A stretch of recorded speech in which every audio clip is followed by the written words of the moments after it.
Hello and welcome to the Wisdom English classes for the students of CBSE class 9th. Today we are going to discuss a truly beautiful mind. In this part, we will discuss the introduction and summary of this lesson. So let us start with the introduction. This chapter is about Albert Einstein. He was a great scientist. The title of the chapter, A Truly Beautiful Mind, refers to Albert Einstein. This is a short biography of his where some of his qualities have been highlighted. Albert's interest in mathematics and physics and also his humanitarian attribute. The title, A Truly Beautiful Mind, makes one wonder that how can a scientist's mind be beautiful? It is so because in this lesson we come across another aspect of Einstein. He was a humanitarian. He advocated world peace, non-violence, and that is why the title refers to him as a truly beautiful mind. And now summary of the lesson. Albert Einstein was born on 14th March in 1879 in the German city of Ulm.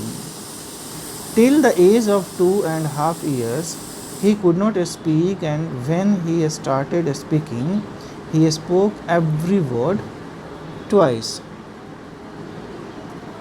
His playmates considered him to be boring, and his mother thought that he was crazy because of the abnormally large size of his head. Albert Einstein का जन्म 14 मार्च 1879 को German city Uloom में हुआ था. Till the age of 2.5 years, 2.5 साल के उम्र तक ही कुड नॉट स्पीक, वो बात नहीं कर पाते थे, वो बोल नहीं पाते थे. And when he started speaking, और जब उन्होंने बोलना शुरू किया तो he spoke every word twice, वो हर वर्ड को दो बार रिपीट करते थे. और his playmates considered him to be boring, और उनके जो भी प्लेमेट्स थे, जो फ्रेंड्स थे आसपास, उनको वो बोरिंग कहते थे क्योंकि आइंस्टाइन बहुत ही फ्रेंडली नहीं थे. वो अपने में ही इन्वॉल्व रहते थे और बहुत ही रिजर्व टाइप के बच्चे थे.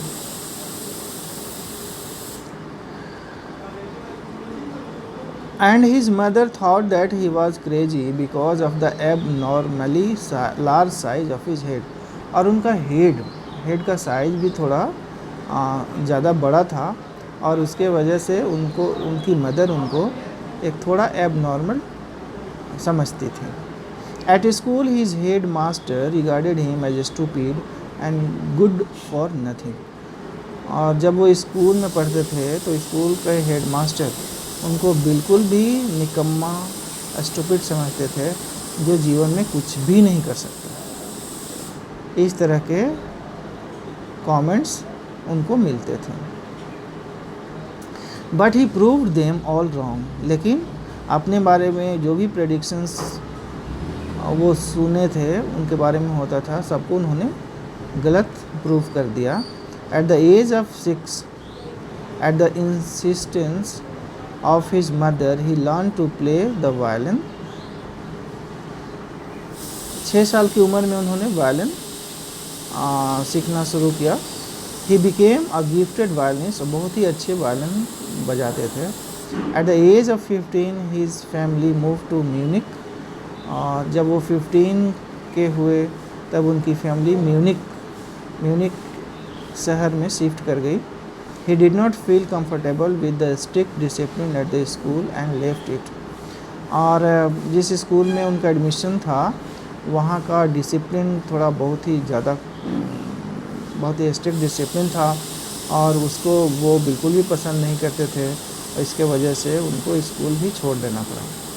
On completing his schooling, he joined the university at Zurich because the atmosphere there was more liberal and accepted new ideas and concepts. तो स्कूलिंग के बाद, स्कूल की पढ़ाई ख़त्म करके उन्होंने यूनिवर्सिटी ज्वाइन करी ज्यूरिख में, क्योंकि वहाँ का माहौल अच्छा था और लिबरल माहौल था, न्यू आइडियाज़ को लोग एक्सेप्ट करते थे। He showed more interest in physics and mathematics, और फिजिक्स और मैथमेटिक्स उनका काफ़ी फेवरेट सब्जेक्ट था। He met a fellow student Mileva Maric at the university, उस यूनिवर्सिटी में उनकी जान पहचान एक मिलेवा मैरिक नाम की स्टूडेंट से होती है। She was equally intelligent and clever, वो भी पढ़ने लिखने में काफ़ी अच्छी थी। Later on they married and had 2 sons, और बाद में उन्होंने शादी कर ली, उनके 2 बच्चे भी हुए। But unfortunately their marriage did not survive and were divorced in 1919, और 1919 में दोनों के बीच डिवोर्स हो गया। After completing his education, Albert worked as a technical expert in the patent office at Bern. और अपना एजुकेशन पूरा करके अल्बर्ट आइंस्टाइन को एक जॉब मिलता है पेटेंट ऑफिस में टेक्निकल एक्सपर्ट के रूप में। पेटेंट ऑफिस होता है अगर आप ये एक तरह का ये राइट है जो किसी ने इन्वेंशन किया है, जो डिस्कवरीज करी है, उसके लिए वो अपना पेटेंट करा लेते हैं ताकि उस फार्मूला पे दूसरे उसको चीट ना कर सकें और उसका फ़ायदा उनको ही मिले, बिना उनके परमिशन के दूसरा कोई उसका फ़ायदा ना उठा सके, उसको पेटेंट कहते हैं। पेटेंट तो here he worked secretly on his idea on relativity, और वहीं बर्न में ही अपने as a technical expert patent office में काम करते हुए और अपने आइडियाज़ पे वो काम करना शुरू करते हैं। और उनका जो आइडिया क्या था, relativity. In 1915 he published his paper on a special theory of relativity followed by the world famous equation E is equal to mc square. वो ये सबसे बड़ा ये फार्मूला है अब तक का, जिस पर उन्होंने एक थ्योरी पेपर भी पब्लिश कराया, E बराबर mc square. In 1915 he published his paper on general theory of relativity which gave an absolutely new definition to the concept of gravity। और इस थियोरी ऑफ रिलेटिविटी में उन्होंने बिल्कुल एक नया डेफिनेशन दिया था कॉन्सेप्ट ऑफ ग्रेविटी का, जो पूरे वर्ल्ड में एक रिवोल्यूशन ला दिया। This theory made him a famous figure, और वो काफ़ी फेमस हो गया। In 1919 during the solar eclipse his theory came out to be accurate and revolutionized physics. और 1919 में जब सोलर एक्लिप्स आता है और तब उनकी जो थियोरी है, थियोरी ऑफ रिलेटिविटी, बिल्कुल भी एक्यूरेट प्रूव होता है, और इसके वजह से पूरे फिजिक्स में एक रिवोल्यूशन आ जाता है। In 1933 he emigrated to the USA as Nazis had come to power in Germany. और जर्मनी में नाजी जो हिटलर के पावर में आने के बाद वो USA चले जाते हैं। He did not want his finding and research to be used for destruction, और वो कभी नहीं ऐसा चाहते थे कि उनके फार्मूला पे उनका जो थियोरी दिया हुआ है उस पे बेस्ड कोई डिस्ट्रक्टिव वेपन्स बन सके, और डिस्ट्रक्शन के फेवर में बिल्कुल भी नहीं थे। In 1938 when Germany discovered the principle of nuclear fission, he was the first person to write to the American president about the dangers of the atomic bombs. और 1938 में जब जर्मनी में न्यूक्लियर फिजन के बारे में पता चला और ये उनको लगा कि वो एटम बम बना सकता है, तो उन्होंने अमेरिकन प्रेसिडेंट को लेटर भी लिखा कि इससे बहुत बड़ा एक डिस्ट्रक्शन पैदा हो सकता है, ये बहुत ही डेंजरस वेपन है, इसे रोकना चाहिए। इन 1945 when America dropped the atomic bombs on Nagasaki and Hiroshima, he was deeply hurt and wrote to the United Nations for the formation of a world government to prevent recurrence of such destruction. और 1945 में जब America Japan के Nagasaki and Hiroshima शहर पे atom bomb गिराता है तो वहाँ के डिस्ट्रक्शंस को देख के वो इतना ज़्यादा वो दुखी हो जाते हैं, बिल्कुल अपसेट हो जाते हैं कि वो यूनाइटेड नेशंस को लेटर लिखते हैं कि वो बिल्कुल भी किसी भी देश से ये अधिकार ले लिया जाए, कोई भी देश एटम बम ना बना सके, क्योंकि ये बहुत ही ज़्यादा डेंजरस है ये ह्यूमैनिटी, पूरे ह्यूमैनिटी के लिए।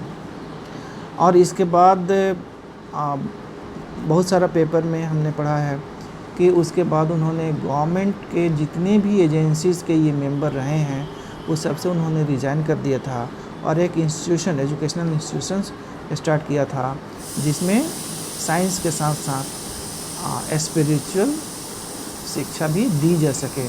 और एक जापानीज़ डेलीगेशन जो अमेरिका में आया था उनसे जाके और वो अपना सॉरी भी बोले थे और बोले थे कि आपके डिस्ट्रक्शन के लिए मैं ही जिम्मेवार हूँ।